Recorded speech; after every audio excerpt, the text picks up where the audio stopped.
خو زه ورته وایم چې راځه هغه د وړو سره خو زه ورته وایم چې راځه هغه د وړو سره دا ټول تپوسو کې دا ستا ټول بازار مال راغلی وختي پنځه زره ماشومان زموږ د سکولونو نه راځي او دوی په خوند مندړي راځي کړي دي که غیرت درکوي د مندړي خلکو او د اشنغر خلکو راوځئ نن به د دې خانانو دا قصه ختموو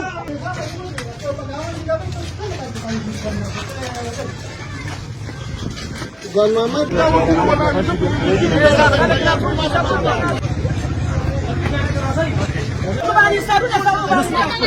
څه کوې ډانګي راوالې که نه ډانګي دې دا ښځې ډانګي راوالې ډانګي راوالې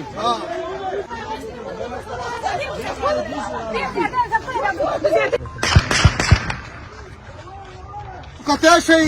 د تنګي ډي اس پي ټوله انتظامیه ولاړه ده او دغه خلک دا دي تش لاس ولاړ دي او د خانانو طرفه ډزې کېږي خانانو ماجر راوستي دي د وزیرستان نه خلک راوستي دي او دلته زموږ پولیس چې کله پکې خلک مړه شي او بیا به دوی را پیدا کېږي دغه د پولیس ولاړ دي هغه خلک ډزې کوي انتظامیه نشته دی کله چې غریبانان مړه شي بیا به دوی راپاسي نو موږ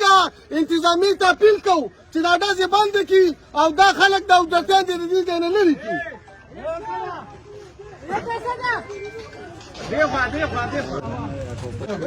یو یو کبل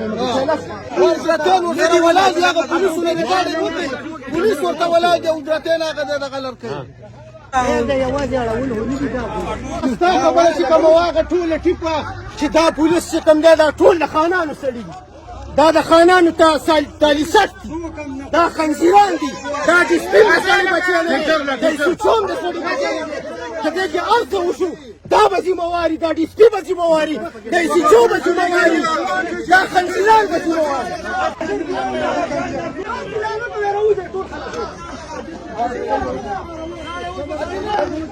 تاسو سره هیڅ دښمني نشته تا واورېدو تاسو زموږ په شان خلک یې خپله نوکري کوئ خو دا دی ستاسو د تانې په پوله کې د سهار رئیس ته داسې کېږي ولې تاسو نه منې کوئ دا ماجر لر کوي دا وجدې لر کوي ټوپکې به ورسره شوکي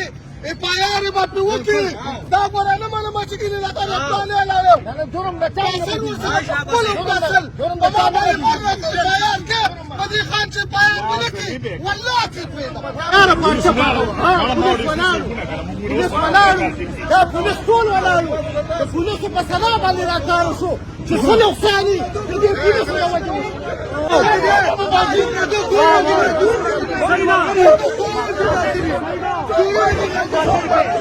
ماجر چې څومره دي په تاڼه کې دي که چېرته دا ووتل زموږ به د ډسپلې او د سچو سکاري په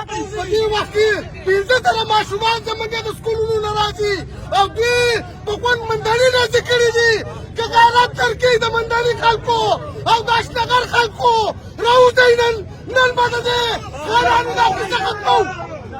زه چې راځمه تا ته مې وویلې چې راشه چې دا کاته ختمه کړو دوه ګېټې زموږ دلته وشوې او کسان حجرې ته ځي او تاسو ورته ولاړاست یو هغه داسې کوي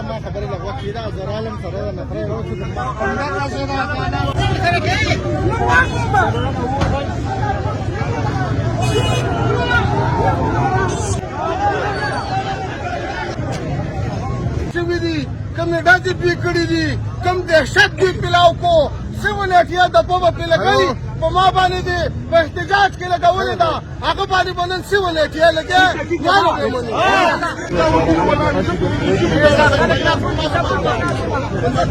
دا ټول تپوسو کې دا ستا ټول بازار مال راغلی زه درته خو زه ورته وایم چې راځه هغه د وړو سره مې وایي خو تاسو ته هم دا وایم که خدای مکه ما باندې څه چل شوی و نه به د دې خان کور پرېږدئ نه به د لیاقت خان کور پرېږدئ او نه به د چاچا کور پرېږدئ